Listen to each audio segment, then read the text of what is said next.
IPL 2025 ആരംഭിക്കാൻ ഇനി കുറച്ച് ദിവസങ്ങൾ മാത്രമേ ബാക്കിയുള്ളൂ. 2024 IPL സീസണിലെ ചാമ്പ്യന്മാരാണ് കൊൽക്കത്ത നൈറ്റ് റൈഡേഴ്സ്. കഴിഞ്ഞ വർഷത്തെ പോലെ തന്നെ അവർക്ക് കിരീടം നിലനിർത്താൻ കഴിയുമോ എന്നാണ് വലിയ ചോദ്യം. അതിനനുസരിച്ചുള്ള ടീം തന്നെയാണ് 2025 താരലേലത്തിൽ അവർ സ്വന്തമാക്കിയത്. അതുകൊണ്ട് തന്നെ ഈ വീഡിയോയിൽ KKRന്റെ സ്ട്രെങ്ത്തും വീക്ക്നെസ്സിനെ പറ്റിയുമാണ് പറയാൻ പോകുന്നത്. താരലേലത്തിൽ അവർ 119 കോടി രൂപയാണ് ചെലവഴിച്ചത്.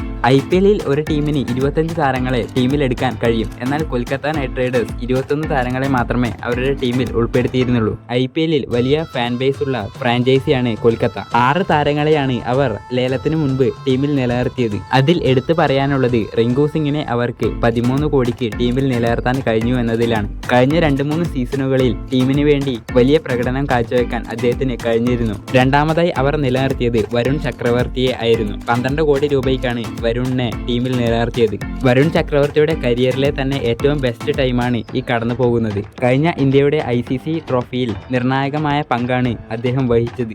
ടീം ഇന്ത്യയെ കിരീടത്തിലേക്ക് നയിക്കുന്നതിൽ വലിയ പങ്കാണ് വരുൺ ചക്രവർത്തി ചെയ്തത്. പിന്നെയുള്ള 2 പേർ അവരുടെ മുഖമായ ഫോറിൻ പ്ലെയേഴ്സാണ്, സുനിൽ നരേനും ആന്ദ്രെ റസലും. ഇരുവരെയും 12 കോടി രൂപയ്ക്ക് KKRന് നിലനിർത്താൻ കഴിഞ്ഞു. കൂടാതെ ബോളിംഗ് ഓപ്ഷനായി ഹർഷിത് റാണയെയും അവർ നിലനിർത്തി. കഴിഞ്ഞ വർഷത്തെ IPL സീസൺ അദ്ദേഹത്തിന്റെ കരിയർ തന്നെ മാറ്റിമറിച്ചു. ഇന്ത്യ ടീമിലേക്കടക്കം ഹർഷിത് റാണയ്ക്ക് വിളി വന്നു. കൂടാതെ 6ാമനായി അവർ നിലനിർത്തിയത് രണന്ദീപ് സിംഗിനെയാണ്. മിഡിൽ ഓർഡറിൽ മികച്ച പെർഫോമൻസ് കാഴ്ചവെക്കാൻ അദ്ദേഹത്തിന് കഴിയുന്നുണ്ട്. ഇതൊക്കെ വെച്ച് നോക്കുമ്പോൾ ലേലത്തിന് മുമ്പ് തന്നെ അവർക്ക് ഒരു നല്ല ടീം ക്രിയേറ്റ് ചെയ്യാൻ കഴിഞ്ഞിട്ടുണ്ട്. ലേലത്തിൽ ഏറ്റവും അധികം അവർ പണം ചെലവാക്കിയത് വെങ്കടേഷ് അയ്യർക്ക് വേണ്ടിയാണ്. 23 കോടി രൂപയാണ് വെങ്കടേഷ് അയ്യർക്ക് അവർ ചെലവഴിച്ചത്. കഴിഞ്ഞ വർഷത്തെ വെടിക്കെട്ട് ബാറ്റർ ഫിൽ സാൾട്ട് ടീം വിട്ടതോടെ അതിന് പകരമായി ക്വിന്റൻ ഡീകോക്കിനെ അവർ കൊണ്ടുവന്നു. അതും വെറും 3 കോടി രൂപയ്ക്ക്. ഡീകോക്കിന്റെ കഴിവിനെ പറ്റി പറയേണ്ട ആവശ്യമില്ലെന്ന് അറിയാം. പക്ഷേ കഴിഞ്ഞ 2-3 വർഷത്തിൽ അദ്ദേഹത്തിന്റെ IPL പെർഫോമൻസ് ശരാശരിയിലും താഴെയായിരുന്നു.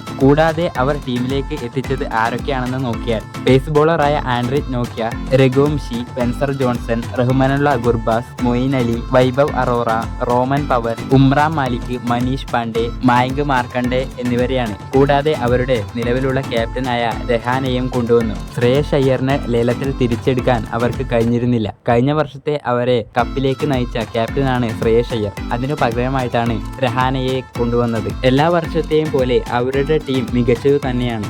അതിൽ ഒരു സംശയവും ആർക്കും ഉണ്ടാകില്ല. എല്ലാ മേഖലയിലും അവരുടെ ടീം വലിയ കരുത്തുള്ളവരാണ്. അതുകൊണ്ട് തന്നെ ഈ വർഷവും അവർക്ക് കിരീടം നിലനിർത്താൻ കഴിയുമെന്നാണ് പ്രതീക്ഷിക്കപ്പെടുന്നത്. അവസാനമായി അവരുടെ പ്ലേയിങ് 11 നോക്കിയാൽ ഓപ്പണറായി ക്വിന്റൻ ഡീകോക്കും സുനിൽ നരേനും ഉണ്ടാകും. നമ്പർ 3 പൊസിഷനിൽ അവരുടെ ക്യാപ്റ്റനായ അജിൻക്യ രഹാനെ കളിക്കും. 4ാം നമ്പറിൽ വെങ്കടേഷ് അയ്യരും 5ാം നമ്പറിൽ റിങ്കു സിംഗും കളിക്കും. 6ാം നമ്പറിൽ അവർ രണന്ദീപ് സിംഗിനെ കൊണ്ടുവന്നേക്കും. 7ാം നമ്പറിൽ ആൻഡ്രെ റസലും ഉണ്ടാകും. ബോളിംഗ് ഓപ്ഷനുകളായി 9ാം നമ്പറിൽ ആൻഡ്രിച്ച് നോക്കിയോ സ്പെൻസർ ജോൺസനെയോ കളിപ്പിക്കും. അതിൽ സ്പെൻസർ ജോൺസനെ കളിപ്പിക്കാനാണ് കൂടുതൽ സാധ്യത. 10ാം നമ്പറിൽ വരുൺ ചക്രവർത്തിയും 11ാമത് ഹർഷിത് റാണയും കളിക്കും. ഇമ്പാക്ട് പ്ലെയറായി അവർക്ക് ഉപയോഗിക്കാൻ ഒരുപിടി നല്ല താരങ്ങളും ഉണ്ട്. മനീഷ് പാണ്ഡെ, മായങ്ക് മാർക്കണ്ഡെ എന്നിവരും ഇമ്പാക്ട് പ്ലെയർ റോളിൽ കളിക്കും.